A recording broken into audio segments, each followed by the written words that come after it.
নমস্কার বন্ধুরা, মিমিস কিচেনে আপনাদের সবাইকে স্বাগত জানাই।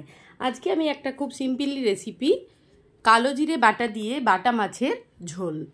তো চলুন দেখে নেওয়া যাক রেসিপিটা বানাতে কি কি লাগছে। এখানে আলু কেটে নিয়েছি, লম্বা করে বেগুন, কাঁচা লঙ্কা আছে, আর আছে বাটা মাছ। এবার বাটা মাছগুলোকে নুন হলুদ মাখিয়ে নিচ্ছি।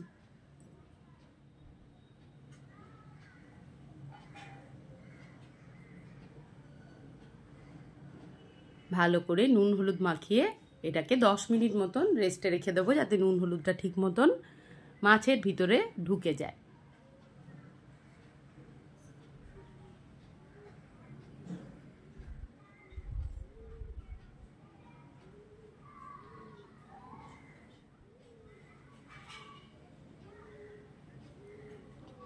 দশ মিনিট পর ফিরে এসেছি। এরপর কড়াই বসিয়ে দিলাম। কড়াইয়ের মধ্যে দিয়ে দিচ্ছি সর্ষের তেল।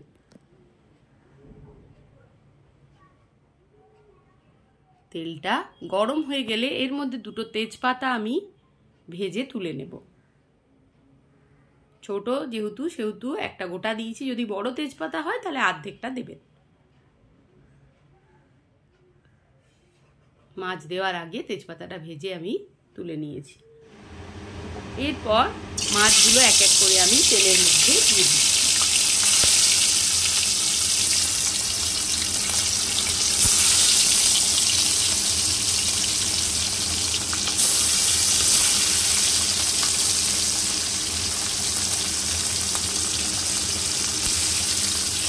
একটা একটা করে সব মাছগুলো তেলের মধ্যে দিয়ে দিলাম।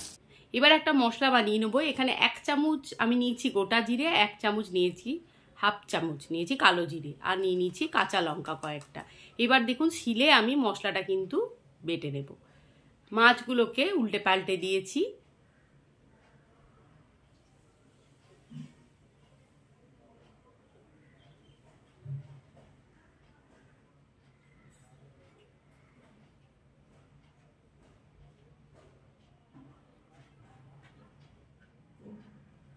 আবারও যে কটা বাকি ছিল সেই মাছ কটা দিয়েও ভেজে নিচ্ছি।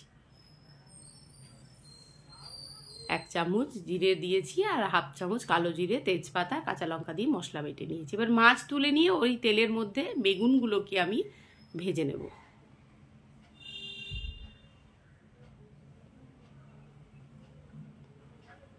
চাইলে এতে বড়িও দিতে পারেন, আমি আর বড়ি দিইনি, আপনারা চাইলে কিন্তু এতে বড়িও ব্যবহার করতে পারেন।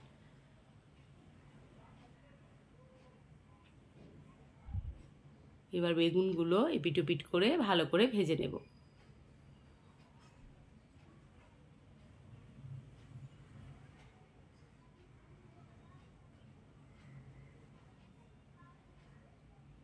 ভাজা হয়ে গেছে, তুলে নিয়েছি। এবার তেলের মধ্যে দিয়ে দিচ্ছি কালো জিরে, আর দিয়ে দেবো একটা কাঁচা লঙ্কা। এরপর তেলের মধ্যে আলুগুলো আমি দিয়ে দিচ্ছি।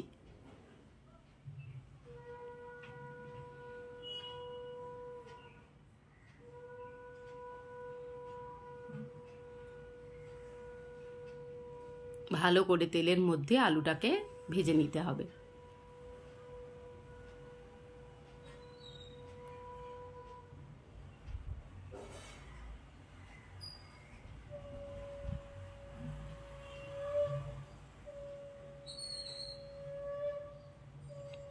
ভাজা হয়ে গেলে এবার বেটে রাখা মশলাটা ওর মধ্যে আমি দিয়ে দিলাম। এবার ভালো করে মশলাটা দিয়ে কষিয়ে নিচ্ছি।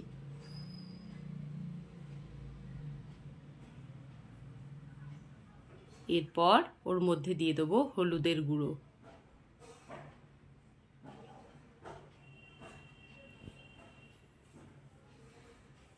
আবারও কষিয়ে নিচ্ছি।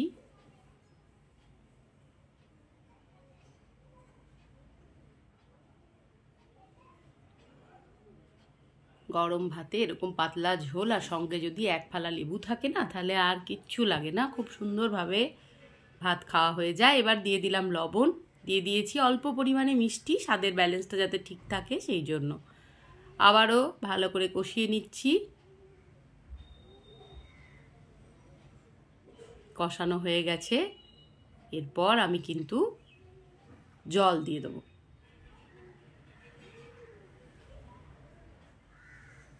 ঢাকা বন্ধ করে দেব। আলুটা যখন মোটামুটি সেদ্ধ হয়ে যাবে তখন বেগুন মাছ দেব আমি, কারণ বেগুন তো ভাজাই আছে আগের থেকে। দেখুন ঝোলটা কিন্তু ফুটে উঠেছে। এরপর ভেজে রাখা বেগুনগুলো আমি ওর মধ্যে দিয়ে দিলাম।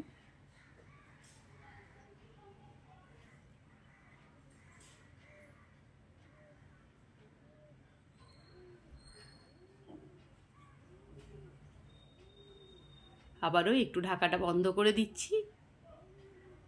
মিনিট 2 পর খুলে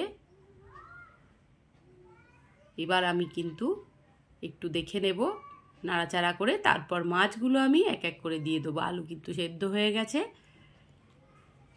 এবার ভেজে রাখা বাটা মাছগুলো ঝোলের মধ্যে আমি দিয়ে দিচ্ছি।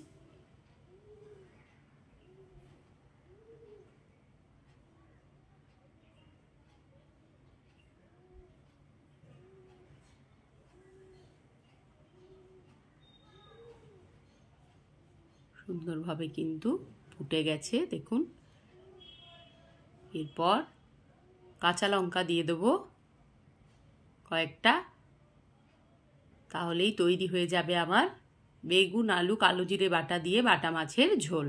ভিডিওটি যদি ভালো লাগে বন্ধুরা, তাহলে অবশ্যই লাইক, কমেন্ট, শেয়ার, সাবস্ক্রাইব করে পাশে থাকবেন। আবারও দেখা হয়ে যাবে পরবর্তী কোনো ভিডিওর সাথে। ততক্ষণের জন্য সবাইকে টাটা।